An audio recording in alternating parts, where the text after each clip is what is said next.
Mesdames, Messieurs les journalistes, distingués invités, à travers ma voix, Kautal Pelle Fulbe, qui est un collectif d'associations de Fulbe légalement reconnu, remercie vivement chacun de vous d'avoir pris de son précieux temps pour honorer de sa présence ce point de presse. Ainsi que vous le savez, la conférence générale de l'Organisation des Nations Unies pour l'éducation, la science et la culture, UNESCO, avait adopté, lors de sa 17e session du 16 novembre 1972, la recommandation concernant la protection sur le plan national du patrimoine culturel et naturel.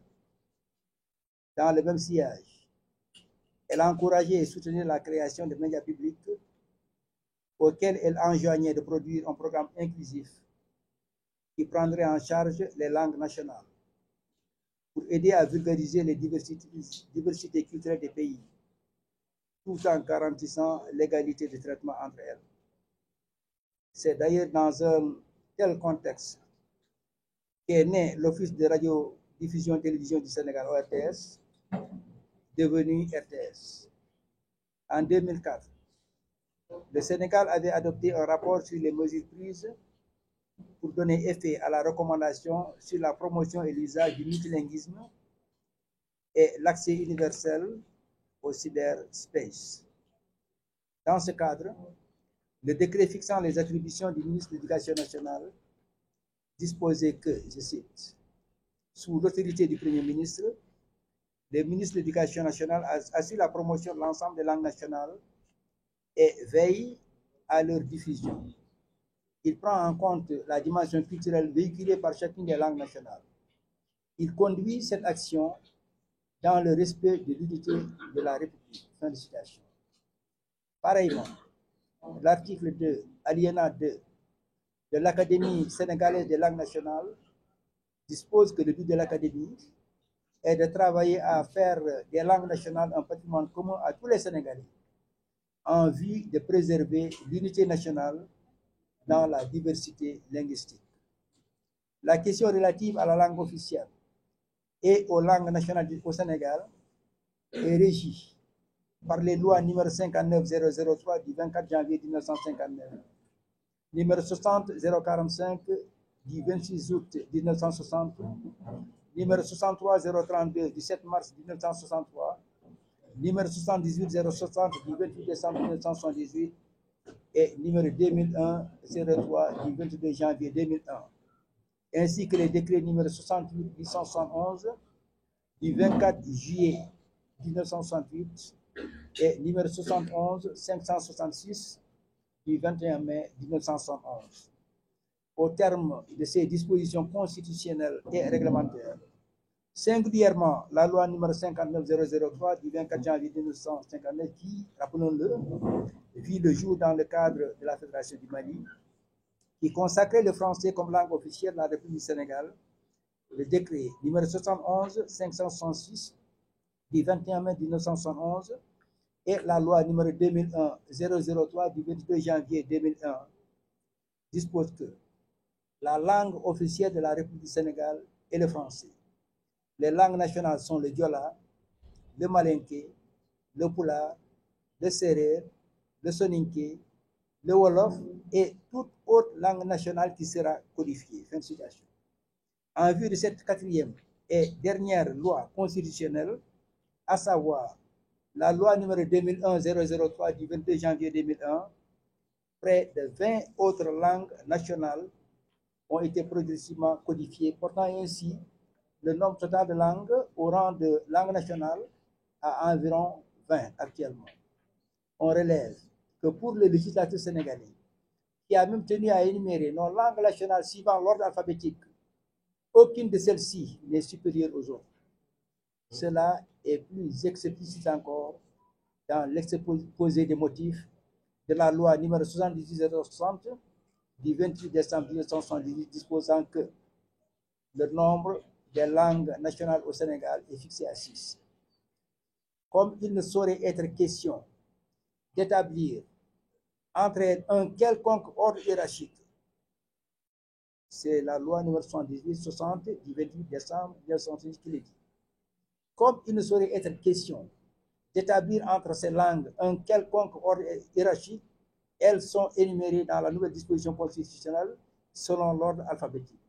Ce sont le Diola, le Malinké, le Pulaar, le Sérère, le Soninké et le Wolof. Or, ces dispositions constitutionnelles et réglementaires sont violées par les différents gouvernements qui ont eu à diriger le Sénégal au cours des 24 dernières années. En effet, ces gouvernements ont tout mis en œuvre pour imposer le Wolof comme seule langue de travail, pour lui avoir octroyé 22 émissions dans tous les domaines sur la RTS, contre une seule émission. 22 émissions en Wolof contre une seule émission dans chacune des autres langues nationales sénégalaises. Et encore, donner des informations, uniquement des informations du lundi au vendredi. Pour avoir également choisi le français et le Wolof pour les discours officiels. Le Wolof, le français et l'anglais au niveau de l'aéroport international Blaise Diagne. Le Wolof, l'anglais et le français au niveau du Caire. Le Wolof, l'anglais et le français à bord de la compagnie nationale Air Sénégal. Le français et le Wolof au niveau du BRT, appelé encore Sunu BRT. Le Wolof pour les noms dans les programmes gouvernementaux et pour désigner des localités, des structures, des sociétés publiques ou des sociétés d'économie mixte, etc., etc. Chers amis, dénoncer un tel parti pris pour le Wolof ne relève pas de la part de Kautal Pelle Fulbe d'une volonté de récuser cette langue. Loin s'en faut. Ce que Kautal rejette, c'est plutôt le fait que la valorisation du Wolof se fasse au détriment des autres langues nationales sénégalaises qui devraient toutes être traitées sur un pied d'égalité. Nous ne demandons ni plus ni moins qu'un droit que nous reconnaît la Constitution sénégalaise. La Constitution du 22 janvier 2000, autant pour moi. Nous ne demandons que l'observance des dispositions législatives et réglementaires de notre pays.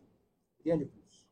Vouloir imposer une seule langue et reléguer les autres au rang de simple langue régionale et à long terme, les rayer de la surface de la terre pourrait être source de menace pour la stabilité de la nation, voire pour son intégrité. Aussi, conviendrait-il, pour la préservation de la paix sociale au Sénégal, de mettre un terme à cette politique de 2 poids 2 mesures, en faisant prendre les dispositions nécessaires de manière à assurer, premièrement, l'égalité dans le traitement des langues nationales du Sénégal dans tous les secteurs où leur usage est requis. Deuxièmement, la traduction des discours officiels, sinon dans toutes les langues nationales, au moins dans les 6 principales d'entre elles à avoir été codifiées et reconnues comme telles. 3. La refonte des programmes de la radio-télévision sénégalaise RTS pour mettre un terme définitif au traitement unique qu'elle réserve dans ces programmes aux autres langues nationales sénégalaises et l'exigence par l'État du Sénégal du respect par toutes les radios et télévisions privées du pays de leur cahier des charges, par l'inclusion des autres langues nationales dans le programme respectif. 4. L'inclusion du Pulaar au moins, vu qu'il compte le plus grand nombre de locuteurs natifs dans ce pays. L'inclusion donc du Pulaar comme langue de communication dans les systèmes de transport du pays, comme Air Sénégal, le TER, le BRT, ainsi qu'au niveau de l'aéroport international Blaise Diagne et dans tous les autres programmes à venir. 5. La modification du zonage linguistique des programmes éducatifs en prenant en considération des langues dynamiques et majoritaires comme le Pulaar, qui dispose d'une bibliothèque riche d'au moins 10 000 ouvrages rédigés en langue Pulaar rien que par des écrivains fulbes du Sénégal et de la Mauritanie. 6. L'utilisation durant les grands événements nationaux, recensement, pandémie, élections, etc., etc., de toutes les langues pour que chaque citoyen puisse jouir pleinement de son droit élémentaire à l'information et la recommandation à toutes les organisations privées à encourager l'usage des langues du pays en vue d'un partage équitable des biens et services. 7. La traduction dans les langues nationales, autres que le Wolof uniquement, de toute documentation destinée à l'usage du citoyen et la promotion de la production littéraire et culturelle dans les langues nationales par l'institution d'un grand prix du chef de l'État dans ce domaine. 8. L'application des textes concernant l'introduction de l'enseignement des langues nationales à l'école élémentaire et le renforcement du modèle harmonisé de l'enseignement bilingue. 9. L'intégration des diplômés des langues nationales dans la fonction publique sénégalaise et leur affectation dans leur milieu d'origine respectif ou dans les localités où la langue dans laquelle ils ont été formés est aussi très utile pour y servir. 10. La promotion et le développement des langues transfrontalières, en particulier le pulaar, en tant qu'outil d'intégration africaine au sein de l'espace CEDEAO, où la dite langue est parlée dans tous les 15 pays qui le composent. 11. La promotion du pulaar fulfulde, qui est parlé dans une vingtaine de pays en Afrique, au rang de langue de travail de l'Union africaine. Les textes de l'Union disposant que les langues officielles de travail sont l'anglais, l'arabe, l'espagnol, le français, le portugais, le swahili et toute autre langue africaine. 12. La suppression de l'exigence d'un certificat de nationalité à certains Sénégalais du seul fait de leur patronyme, le plus souvent d'origine peul. 13. Trouver une solution aux injures, dont les foulbés. Nous l'avons dit tantôt, les foulbés, ce sont tous ceux qui ont en commun l'usage de la langue pulaar. Trouver donc une solution aux injures, dont les foulbés, sont l'objet, dans le livre de feu le professeur Cheikh Anta Diop, et à son âme. En effet, feu le professeur Diop, qui, outre le fait de considérer que les Sérères, nos cousins Sérères, nos chers cousins Sérères, qui ont 6 langues différentes, appartiennent tous à la même ethnie, tout en refusant d'admettre que les Peuls, les Toucouleurs et les Laobés, qui partagent tous la même et unique langue, à savoir le pulaar, sont aussi de la même ethnie. Le professeur Diop dresse également un portrait inexact et offensant concernant certains membres de la communauté Peul. Je vous renvoie à son ouvrage Nation nègre et culture, édition juin 2023, page 606, 607, 608, 609 et 616. 14. Sursoir à l'enseignement des tomes 2 et 3 de l'histoire générale du Sénégal des origines à nos jours. En effet, les foulbés ne se retrouvent presque pas dans cette histoire, qui les a banalisés en les présentant même, assurément à tort, comme de nouveaux venus au Sénégal, comme des étrangers sans territoire fixe. 15. L'érection du Fouta, dans le cadre du découpage programmé en pôle de développement à part entière, nécessitant un plan d'industrialisation basé sur les ressources agricoles, pastorales et halieutiques, dans l'optique d'une conservation des noms des anciens royaumes. 16. Privilégier les activités agro-silvopastorales sur l'exploitation des minerais de phosphate qui causent des dégâts socio-environnementaux sous-estimés et une saignée des ressources vers l'extérieur. 17. Renforcer le désenclavement et l'interconnexion des sous-zones de l'île amorphile. 18.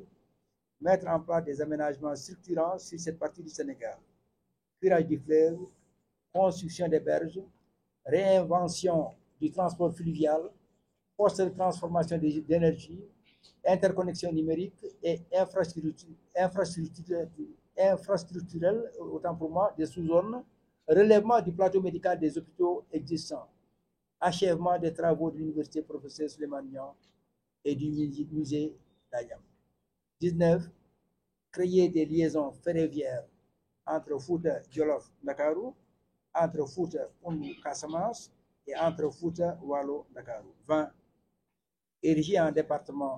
Ériger plutôt en région le département de Podor, le deuxième plus grand département du Sénégal en termes de superficie, après Tambacounda.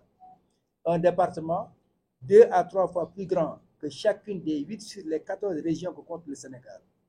Un département 164 fois même plus grand en termes de superficie que toute la région de Dakar, la capitale sénégalaise. Un département immensément riche en ressources naturelles. chers amis, par la permission d'Allah Ta'ala, même l'islam, ce sont les footballeurs du Tekru qui l'ont le plus répandu au Sénégal et dans toute cette partie de l'Afrique. C'est un secret de polichinelle également. Les footballeurs ont été les plus grands résistants à la pénétration coloniale en Afrique. Même les sources coloniales ont unanimement reconnu ce fait. Les pertes militaires que les footballeurs ont fait subir, en particulier au Fouta-Toro, sont infiniment plus lourdes que celles réunies qui leur ont été infligées dans tout le reste de l'Afrique noire. Ce, depuis même l'époque pré-Almamar. Le Fouta et les footballeurs du Sénégal ne sont pas des étrangers, ne sont pas du tout étrangers, autant pour moi, à ce qui fait la grandeur de ce pays. Le Fouta et les footballeurs du Sénégal ne sont pas étrangers à ce qui fait l'histoire du Sénégal, le grand Sénégal, ceux des origines à nos jours. Chers compatriotes, nous avons tout tenté jusque-là, sans succès, hélas.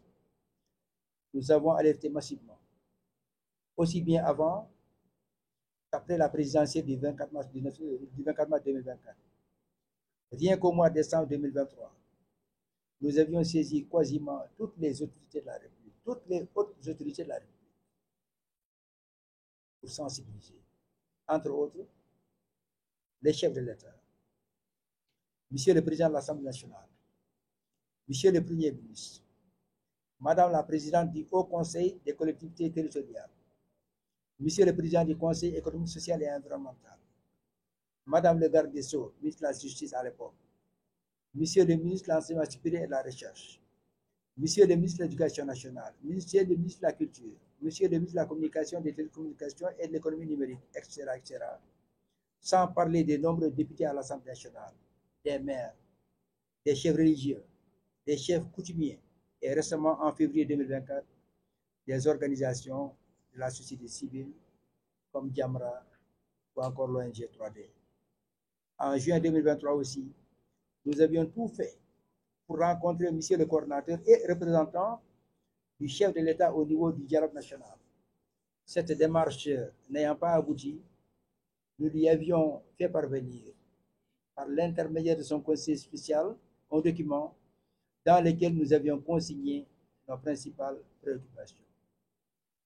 Tout récemment aussi, nous avons saisi son Excellence Monsieur le Président Bassirou Diomaye Diakhar Faye à travers un mémorandum et une lettre ouverte, respectivement des 6 et 11 mai 2024, et sollicité par la même occasion une audience afin de mieux les sensibiliser sur nos principales préoccupations.